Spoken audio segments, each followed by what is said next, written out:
त्याच्या teacher Kalamkar madam आहेत, त्यांनी त्याला खूप प्रोत्साहन दिलं आणि खूप त्याची म्हणजे त्याला सपोर्ट करून त्याची परीक्षा आज सफल नक्कीच होईल, मला देखील अपेक्षा आहेत. आज जे माझं कौतुक इथं केलं आपण सर्वांनी, मी आपल्या त्याबद्दल खूप आभार व्यक्त करत आहे. हे माझं कौतुक नसून हे माझ्या आईचं कौतुक आहे.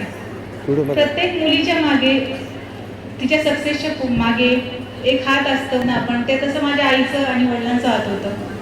आज सर्वांना बघून मला देखील माझ्या आई वडिलांची आठवण येते. माझी आई देखील खाली बसली आहे. वडील 10 वर्षापूर्वीच मयत झाले आहेत. परंतु खरंच प्रत्येक मुलांच्या मागे त्यांच्या आई वडिलांनी ठामपणे उभे राहिलं पाहिजे, तरच ते विद्यार्थी तरच ती मुलं यशाचे शिखर गाठू शकतात. अदरवाईज एकटी मुलं काहीच नाही करू शकणार. आणि माझे उदाहरण मला द्यायला आवडेल इथे. सगळ्या मुलांना असेल मी आपली बातमी दिली. मला मेडिकल म्हणजे डॉक्टर व्हायचं होतं, परंतु काही अनाथानं कारणाने मला खेळता आलं. मग माझ्या आईचं स्वप्न होतं की तू वकील फील्डमध्ये यावीस आणि इंजिनियर यावीस.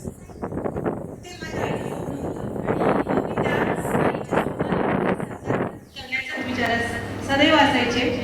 परंतु मी 6वीला असताना मुलांना मला नक्की सांगावंच वाटतं की आज ह्या एव्हरेस्ट अकॅडमीच्या माध्यमातून आपण एवढे मुलं इतके पटपट गणित वगैरे ती क्षणामध्ये तुम्ही सॉल्व्ह करताय आणि तुमची IQ जी लेवल आहे इतकी मोठ्या म्हणजे इतकी चांगल्या पद्धतीने तुम्ही ते एक्सप्लोअर करता आहे, याचं मला खूप खरंच कौतुक असं वाटतं.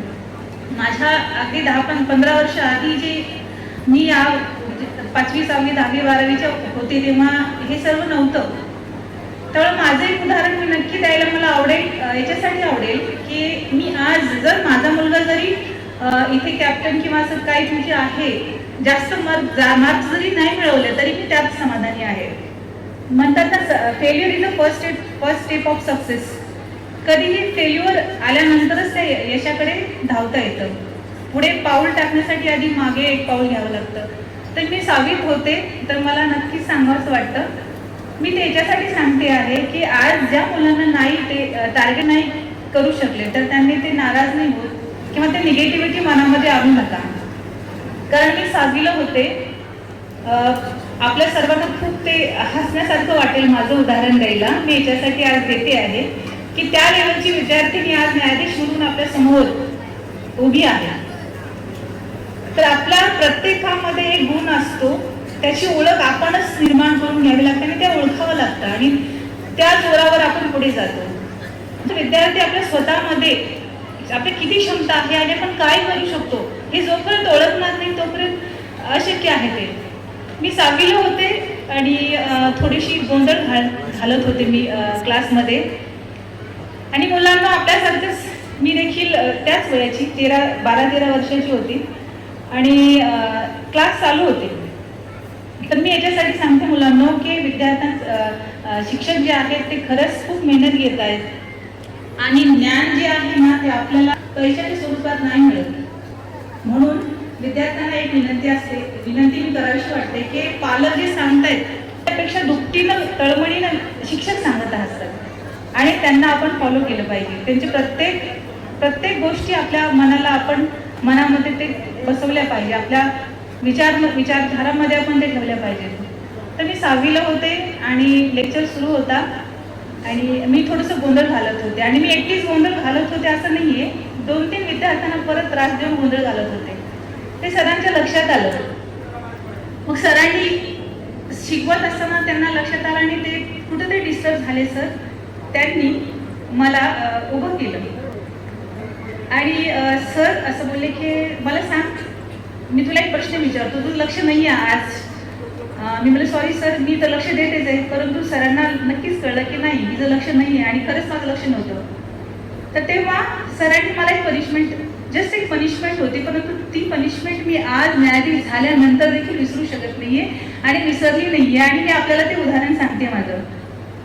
तर सरांनी मला एक प्रश्न विचारला, ठीक आहे तुझं लक्ष आहे तर एक प्रश्न विचारतो, मला त्याचं उत्तर देशील. मी सरांना म्हटलं ठीक आहे सर. मग सगळ्यांसमोर मला उभं केलं, कारण चूक माझी होती, मी हे मान्य करते. सरांनी मला म्हणले की साधं जनरल नॉलेजचा प्रश्न मी तुला विचारतोय सब्जेक्टच्या व्यतिरिक्त. मला ठीक आहे. सरांनी मला फक्त विचारले की आपल्या देशामध्ये कोणती शाही आहे. मी 6वीला होते. त्यावेळेस आज जे मोबाईलमध्ये ज्ञान मिळतं किंवा क्लासेस असतात तेव्हा नव्हतं. तरी देखील माझी चूक सरांनी फक्त ते जाणीव करून द्यायची होती, त्यामुळे ते प्रश्न विचारला गेला होता. सर म्हणले की आपल्या देशात कोणती शाही सांग. आणि खरंच टू बी ऑनेस्ट मला उत्तर माहीत नव्हतं. मी विचार करत होते की कदाचित लाल निळी अशी शाही असू शकेल. आणि मी सरांना चक्क उभं राहून अगदी प्राऊड फील करून मी उत्तर दिलं की सर आपल्या देशात लाल शाही आहे. सरांनी माझ्या कानटाळीत ओढलं. मग मला असं वाटलं की कदाचित चुकलं असेल. मग मी लगेच दुसरं उत्तर रेडी होतं की मी मला निळी शाही आहे. सरांनी दुसऱ्यांदा माझ्या कानटाळीत दिलं आणि सरांनी म्हणजे मूर्ख, असं नाही, आपल्या देशात लोकशाही आहे. त्या लेवलची विद्यार्थी मी आज न्यायाधीश म्हणून होऊ शकते, तर आपण का नाही होणार. प्रत्येक विद्यार्थी हा प्रत्येक क्षेत्रामध्ये नक्कीच प्रगती करू शकतो. फक्त गरज आहे स्वतःला ओळखण्याची, पालकांनी सपोर्ट करायची. तेव्हापासून मी ठरवलं की जे शिक्षक सांगतात ते अगदी मी डोळे बंद करून आणि म्हणतात ना अगदी सगळं विश्वास ठेवून मी करेन. आणि तेव्हा ठरवलं मी की नाही, मला हे माझ्या आयुष्यामध्ये खूप मोठं व्हायचं आहे. आणि मी विद्यार्थ्यांना आज तुम्ही बघत आहे, मी न्यायाधीश आहे, 2 मुलांना सांभाळते आहे, माझी आई देखील आहे. माझ्या आईने मला प्रत्येक पावलावरच मला सपोर्ट केला आहे.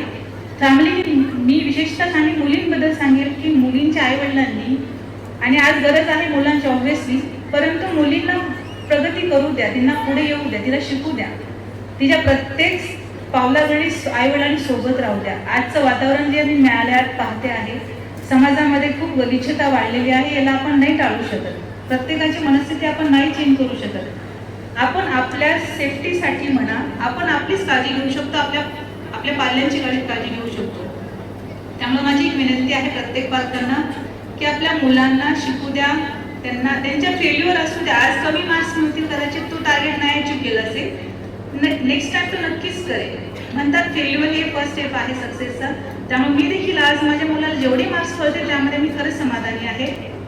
आपण खूप पुढच्या लेवलचे विद्यार्थी आहात. नक्कीच तुम्हाला भरभरून यश मिळून ह्या शुभेच्छा मी देते.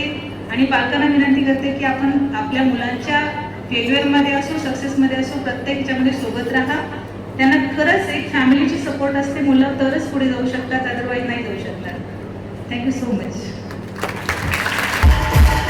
टाळ्या वाजवणे म्हणजे आपल्या गाण्याच्या तालावर त्याचा सन्मान संपन्न होत आहे.